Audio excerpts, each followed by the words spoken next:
नमस्कार। आज हम एक सफर पर निकलने वाले हैं, एक ऐसी दुनिया में जो कहानियों, भावनाओं और दिव्यता से भरी हुई है। हम बात कर रहे हैं भारत की प्राचीन शास्त्रीय नृत्य कला की। सोचिए जरा, ये विरासत कितनी पुरानी हो सकती है। 5,000 साल। जी हाँ, कम से कम 5,000 साल। ये एक ऐसी परंपरा है जो हजारों सालों से पीढ़ी दर पीढ़ी बहती चली आ रही है और आज भी उतनी ही जिंदा है। तो इस कला का सार क्या है? सीधी सी बात है, यहाँ शरीर ही भाषा है, एक जरिया है अपनी बात कहने का। हर एक इशारा, हर एक भाव भंगिमा, उसका एक गहरा मतलब होता है। मतलब ये सिर्फ डांस नहीं है, ये तो एक पूरी की पूरी बातचीत है। लेकिन अगर ये एक भाषा है तो फिर ये कह क्या रही है? कौन सी कहानियां सुना रही है? बस आज हम इसी सवाल का जवाब ढूंढने निकले हैं। चलिए इस खूबसूरत भाषा को समझने की कोशिश करते हैं। तो चलिए शुरू करते हैं। देखिए, जैसे किसी भी भाषा को सीखने के लिए पहले उसकी ग्रामर यानी व्याकरण को समझना पड़ता है, ठीक वैसे ही भारतीय शास्त्रीय नृत्य की भी अपनी एक ग्रामर है। और ये ग्रामर ही है जो इन सभी अलग अलग डांस फॉर्म्स को एक साथ जोड़ती है। तो सबसे पहले एक बेसिक सा फर्क समझ लेते हैं, लोक नृत्य और शास्त्रीय नृत्य। देखिए, लोक नृत्य जो होता है वो किसी खास समुदाय या त्योहारों से जुड़ा होता है ना। लेकिन शास्त्रीय नृत्य, इसकी जड़ें बहुत गहरी हैं, नाट्य शास्त्र जैसे प्राचीन ग्रंथों में। इसका मकसद ही है ईश्वर और उनकी कहानियों को शरीर के माध्यम से बयां करना। अब इस नृत्य की दुनिया में दो तरह की एनर्जी, दो तरह की ऊर्जाएं काम करती हैं। एक है लास्य, जिसमें कोमलता है, ग्रेस है, इमोशंस हैं। इसे आप फीमेल एनर्जी का प्रतीक मान सकते हैं। और दूसरा है तांडव, जिसमें जबरदस्त रिदम और मूवमेंट है, जो मेल एनर्जी को दिखाता है। और जब ये दोनों मिलते हैं ना, तब जाकर एक परफेक्ट बैलेंस बनता है। ठीक है, तो कोई भी परफॉर्मेंस तीन चीजों से मिलकर बनती है।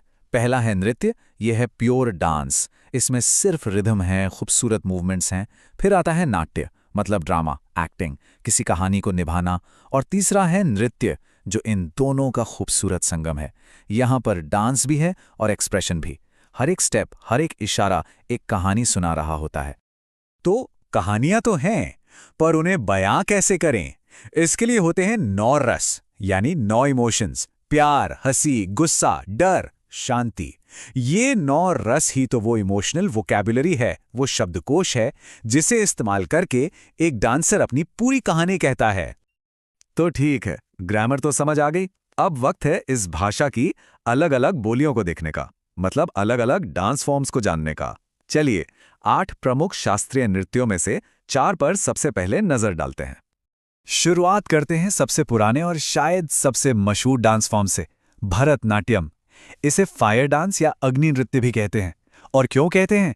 क्योंकि इसमें शरीर में आग जैसी ऊर्जा महसूस होती है। इसमें लास्य की नजाकत और तांडव की ताकत का कमाल का बैलेंस देखने को मिलता है। एक ही डांसर कई किरदार निभाता है और सारे के सारे 9 रस दिखा देता है। अब चलते हैं उत्तर भारत की ओर और बात करते हैं कथक की। नाम से ही साफ है, कथा यानी कहानी। तो कथक का मतलब हुआ कहानी कहने वाला। इसकी खासियत क्या है? अरे वो तेज तर्रार चक्कर, वो घुंघरुओं की आवाज और वो मुश्किल फुटवर्क। तबले और डांसर के बीच एक जुगलबंदी सी होती है। और हाँ, राधा कृष्ण की कहानियां, वो तो कथक की जान है। अब एक ऐसे डांस फॉर्म की बात करते हैं जो देखने में ही एक पूरा ड्रामा है, कथकली। केरल से आया ये डांस फॉर्म अपने जबरदस्त मेकअप और कॉस्ट्यूम के लिए जाना जाता है। यहां पता है क्या खास बात है? यहां रंग ही किरदार की पहचान है। अगर चेहरा हरा है तो वो कोई देवता या हीरो है, और अगर काला तो वो बुराई का प्रतीक है। कमाल है ना? ओडिसी, इसे कहते हैं मोबाइल स्कल्पचर, मतलब चलती फिरती मूर्तियां। और यह नाम बिल्कुल सही बैठता है। इसमें त्रिभंग पोस्चर होता है, मतलब शरीर 3 जगह से मुड़ा होता है, ठीक वैसे ही जैसे मंदिरों की मूर्तियों में होता है। यह डांस पानी की तरह बहता है, एकदम ग्रेसफुल और खूबसूरत। तो ये तो थे 4 डांस फॉर्म्स, लेकिन सफर अभी बाकी है। चलिए भारत के कुछ और हिस्सों में चलते हैं और बाकी 4 अद्भुत डांस स्टाइल्स को भी देखते हैं। अच्छा, एक बात सोचिए, क्या कोई पीतल की थाली के किनारों पर नाच सकता है? मतलब थाली पे खड़े होके नहीं, उसके किनारों पर पैर रखकर, और साथ में डांस भी करे। सुनने में ही नामुमकिन लगता है ना? लेकिन एक डांस फॉर्म है जिसमें यह होता है।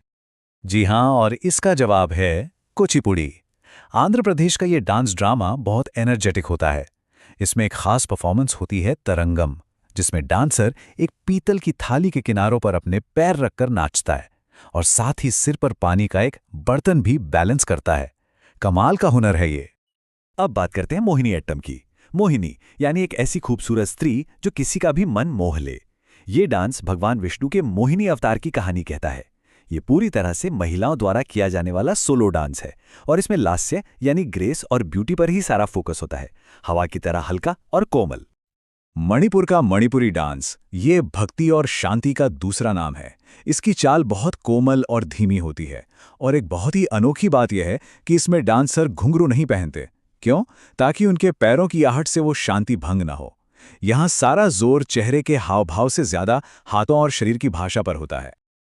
और अब हमारे इस टूर का आखिरी पड़ाव सत्रिया। ये डांस फॉर्म असम के सत्रों यानी मठों से निकला है। सोचिए, इसे पहले सिर्फ पुरुष भिक्षु ही करते थे अपनी भक्ति को दिखाने के लिए। तो ये सिर्फ एक डांस नहीं, ये असल में एक प्रार्थना है, एक पूजा है। तो इन 8 डांस फॉर्म्स को देखकर एक बात तो साफ हो जाती है, ये सिर्फ इतिहास की किताबों में बंद कोई चीज नहीं है, ये एक जिंदा सांस लेती हुई विरासत है। और ये जिंदा कैसे रही इतने हजारों सालों तक? इसका श्रेय जाता है गुरु शिष्य परंपरा को।